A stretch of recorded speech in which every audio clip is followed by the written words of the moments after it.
Assalamualaikum warahmatullahi wabarakatuh.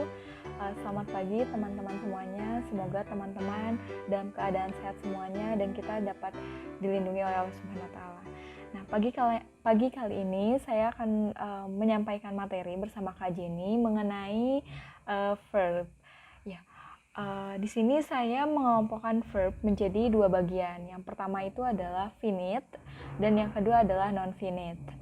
Nah, finite di sini merupakan suatu bentuk kata kerja yang mengandung tenses, dipengaruhi agreement dengan subjeknya dan juga dipengaruhi oleh number, yaitu berdasarkan plural atau singularnya. Nah, kemudian non-finite sendiri yaitu suatu kata kerja yang dia tidak dipengaruhi oleh tenses dan dia tidak dapat berdiri sendiri. Nah, verb ini merupakan salah satu materi yang paling banyak kita temukan dalam TOEFL, baik di part A maupun di part B gitu. Jadi ini sangat penting sekali untuk teman-teman mengetahui mengenai verb. Materi yang pertama itu mengenai agreement. Nah, seperti yang teman-teman sudah diketahui ya, semuanya mungkin sudah nggak asing juga mengenai agreement, tapi alangkah baiknya kita mengulas kembali mengenai materi agreement. Nah, agreement ini merupakan suatu verb yang dia perlu menyesuaikan terhadap subjeknya. Nah, di sini subjek di sini ada I, you, they, we, he, she, it gitu.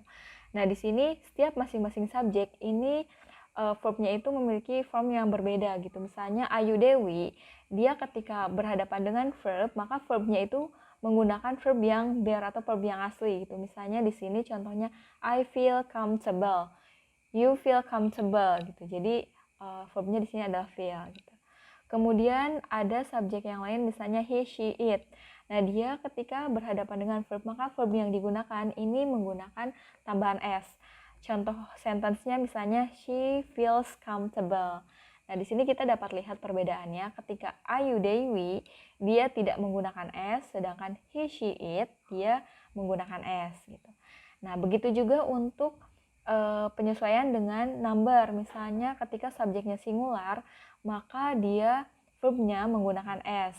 Misalnya the child washes his shoes, maka di sini verbnya was jadi was gitu. Kemudian jika subjeknya plural, maka dia menggunakan verb tanpa s.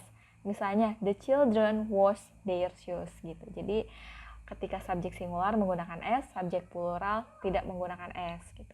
Ayu Dewi gak suka S, he, she, it menggunakan S. Ini perlu diingat untuk teman-teman karena banyak sekali ditemukan di TOEFL. Nah, kemudian bentuk kata kerja finite yang kedua ini mengenai transitif dan intransitif. Nah, mungkin teman-teman sering mendengarkan juga dari penjelasan PK yang sering menyebut-nyebut mengenai transitif dan intransitif. Apa sih perbedaannya? Nah, buat teman-teman yang belum mengetahui perbedaan dari transitif dan intransitif sendiri, pertama itu adalah transitif. Transitif ini merupakan kata kerja yang diikuti direct object untuk menerima aksi dari subjek, dan ketika tidak ada direct object atau objeknya, maka makna sentence-nya ini akan menjadi suatu hal yang janggal. Contoh kata kerjanya ada ask, bring, buy, clean, explain, hit, kick, learn, and paint. Misalnya, I bring, saya membawa apa? Itu kan menjadi hal yang kurang jelas gitu ya. Sehingga perlu objek, misalnya I bring a book, saya membawa sebuah buku, misalkan itu direct objeknya a book gitu. Kemudian ada kata kerja intransitif. Intransitif ini merupakan kata kerja yang tidak memerlukan objek dan dia tidak memiliki passive form atau dia tidak dapat dirubah menjadi suatu bentuk pasif. Contoh kata kerjanya I arrive, come, cry, go, lie, work, sleep. Misal sentence-nya I sleep, saya tertidur gitu. Saya tidur, atau I work, saya bekerja. Dia kan tidak membutuhkan objek gitu.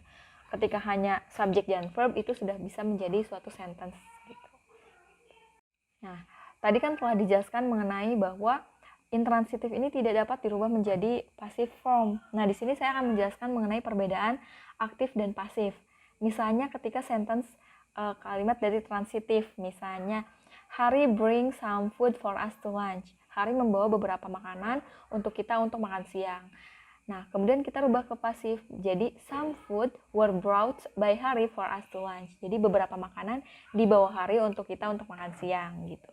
Itu contoh dari transitif aktif ke pasif. Kemudian contoh yang lain, misalnya Guru Su buy an expensive laptop. Kemudian kita rubah ke pasif. Jadi, An expensive laptop was bought by Gurusu. Sebuah laptop mahal sudah dibeli oleh Gurusu. Itu contoh dari transitif aktif dirubah ke pasif. Nah, kemudian untuk yang bentuk intransitifnya, misalnya Sudi always comes on time. Jadi Sudi misalnya selalu datang tepat waktu. Kita bentuk pasif juga tidak bisa ya, tepat waktu Sudi datang, Sudi didatangi. Tidak bisa ya, tidak bisa dirubah ke passive form. Kemudian ada contoh yang lain, Melinda arrived from Depok yesterday. Itu contoh dari intransitif yang tidak dapat dirubah ke passive form gitu. Mungkin teman-teman bisa mencari sentence-sentence intransitif yang lain yang tidak bisa dirubah ke pasif. Kemudian tadi kan beberapa perubahan dari aktif ke pasif itu ada juga beberapa perubahan dari kata kerjanya atau dari verbnya. Misalnya yang pertama tadi Hari bring some food. Jadi some food were brought. Itu kan dari bring menjadi brought. Kemudian dari buy menjadi was bought. Itu kan ada beberapa perubahan bentuk kata kerja. Nah, bagaimana sih rumus atau cara untuk merubah dari aktif ke pasif? Nah, di sini ada beberapa rumus untuk merubah aktif menjadi pasif. Misalnya untuk simple present tense.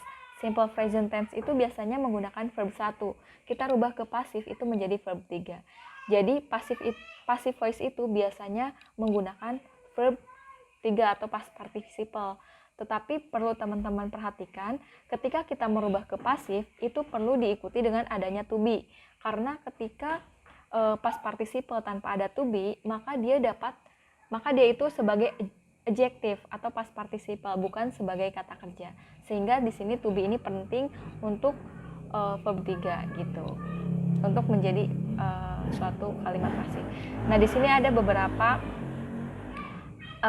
beberapa rumus yang bisa teman-teman mungkin pahami untuk kedepannya bisa diterapkan di beberapa soal TOEFL.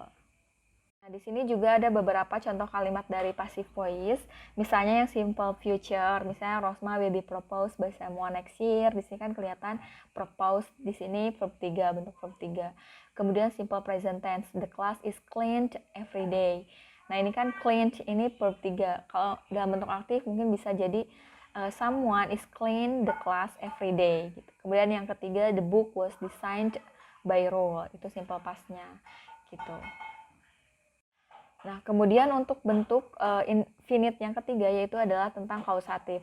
Kausatif verb ini merupakan suatu bentuk kata kerja di mana subjek ini menyuruh objek untuk melakukan suatu aktivitas gitu. Dan ada beberapa verb untuk kausatif. Nah, tapi biasanya yang sering digunakan itu misalnya make, get, have, dan let. Ini sempat disinggung juga kemarin oleh Miss Rojab mengenai kausatif verb. Misalnya ketika kita berhadapan dengan kausatif verb, maka verb yang mengikutinya itu harus dalam bentuk verb bear atau verb 1. Misalnya yang pertama adalah kausatif verb make. Di sini ada contoh kalimatnya, Rule make Reni buy a bicycle. Di sini kan ada kausatif verbnya make dan verbnya itu buy gitu. Jadi Rule membuat Reni membeli sebuah sepeda gitu. Kemudian ada get. Rule get Reni to buy a bicycle gitu. Diikuti itu infinitive. Gitu. Kemudian ada juga have, let, help. Ini causative verb ini juga banyak ditemukan di soal TOEFL seperti listening gitu. Jadi ini penting sekali untuk teman-teman mengingatnya mengenai causative verb make, get, have, let gitu. Oke, masuk ke materi linking verb. Linking verb adalah kata kerja yang berfungsi sebagai penghubung antara subjek kalimat dengan subjek komplement. Jadi linking verb ini cukup berjasa ya teman-teman. Jadi tanpa adanya linking verb antara subjek dan subjek komplement tak akan bisa bersama. Oke, langsung kita masuk ke contoh ya teman-teman. The food tastes delicious. Yang menjadi linking verbnya adalah taste. Sementara subjeknya itu adalah the food. Kemudian subjek komplementnya adalah delicious. Contoh kedua biar lebih ngena di hati teman-teman, Reni looks very beautiful. Yang menjadi linking verbnya adalah looks, subjeknya adalah Reni, kemudian subjek komplementnya adalah very beautiful. Contoh yang ketiga akan semakin mengena Sudi becomes handsome. Linking verbnya adalah becomes. Sementara subjeknya Sudi and handsome sebagai subjek komplement. Jadi begitu teman-teman untuk linking verb. Ingat-ingat ya, dia sangat berjasa sebagai penghubung antara subjek dengan subjek komplement. Oke, kemudian ada auxiliary verb. Auxiliary verb merupakan kata kerja bantu yang muncul sebelum main verb atau kata kerja utama. Nah, auxiliary verb ini ada dua teman-teman. Ada main auxiliary verb and modal auxiliary verb. In this section kita akan bahas dulu main auxiliary verb yang termasuk non-infinitive verb ya teman-teman, berfungsi sebagai kata bantu. Nah, ada main auxiliary verb yaitu be, will, have, and do. Be, will, have, and do. Be terdiri atas ada are, am, is, was, were, contohnya, dan being, contohnya she is washing her clothes, is. Kemudian ada rule was accepted in ITB, was. Kemudian they were taken a lot of photos, were. Kemudian untuk contoh yang will, ini pasti ngena di hati teman-teman. We will go to Yogyakarta next week, will. Lalu untuk have yang terdiri atas ada had, has, having, kita punya contoh he has been driving an hour. Kemudian I have eaten. Lalu yang terakhir itu ada do yang dipecah lagi bisa menjadi does, did, and doing. Contohnya I don't want to spend my money unwisely. Oke teman-teman, itu soal auxiliary verb. Oke teman-teman, kita akan belajar lagi modal auxiliary verb. Tadi udah main auxiliary verb, sekarang modal auxiliary verb. Teman-teman pasti udah tahu modal ada kayak can, could, may, must, many more, and so. Langsung kita contoh penggunaannya ya teman-teman. Pertama bisa menggunakan modal plus main verb, modal plus verb utama. Contohnya itu we should meet more often. Kita harus makin sering bertemu. Kemudian I will help you. I will help you. Saya akan membantu kamu. Kemudian contoh penggunaan kedua ada modal plus be and present participle. Rosma will be proposed by someone next year. Rosma will be proposed by someone next year. And yang ketiga ada modal plus have and past participle. Contohnya she may have missed the boat. Kemudian most resident must have sleeping at the time. Diingat-ingat ya teman, modal auxiliary verb. Ingat aja contohnya yang Teh Rosma. Oke, to infinitive. To infinitive adalah kata kerja yang didahului oleh kata to. Tapi fungsinya bukan sebagai verb ya teman-teman. Fungsinya itu adalah sebagai objek atau keterangan. Nah, to infinitive itu dalam posisi kalimat ada 6. Yang pertama sebagai subjek, yang kedua sebagai objek setelah verb tertentu, yang ketiga sebagai objek after adjective, yang keempat sebagai as purpose, yang kelima in order to plus verb 1, dan yang keenam sebagai pasif to be plus verb 3. Oke, sebagai subjek, to read the direction is important. Untuk membaca peraturan, membaca perintah, petunjuk itu penting. Kemudian objek setelah verb tertentu. Rule wanted to speak with Reni. Rule ingin berbicara dengan Reni. Jadi ada beberapa verb yang harus diikuti oleh to infinitive seperti agree, decided, hesitate, and refuse, and many more. Teman-teman nanti cari ya. Kemudian object after adjective setelah kata sifat. Contohnya, it is important to read the direction. sangatlah penting untuk membaca petunjuk. Yang keempat, as purpose. Ini yang sering salah teman-teman. Kita kerap menggunakan kata for untuk menunjukkan purpose, padahal semestinya menggunakan kata to. Contohnya, to learn how to play the guitar, I took lesson. Oke. Yang kelima, in order to plus verb 1. In order to learn how to play the guitar, I took lesson. Yang keenam itu sebagai pasif, to be plus verb 3. Rule was the first person to be asked to speak. Rule adalah orang yang pertama yang diminta untuk berbicara. Ingat-ingat ya teman, penggunaan infinitif terutama yang untuk setelah verb tertentu dan menggunakan untuk tujuan pakai kata to infinitif ya. Pakai to, bukan for. Oke? Gerund. Gerund adalah suatu bentuk kata kerja yang diberi tambahan ing. Namun, karena diberi tambahan ing ini, dia tidak berfungsi lagi sebagai kata kerja, melainkan kata benda atau kata kerja yang dibendakan. Posisinya itu dalam kalimat ada 6, sama seperti to infinitif. Dia bisa sebagai subjek yang berada di awal kalimat, kemudian sebagai objek, itu setelah verb, kemudian setelah verb tertentu, kemudian setelah noun and preposition, setelah verb and preposition, dan terakhir setelah adjective and preposition. Langsung ke contoh sebagai subjek di awal kalimat.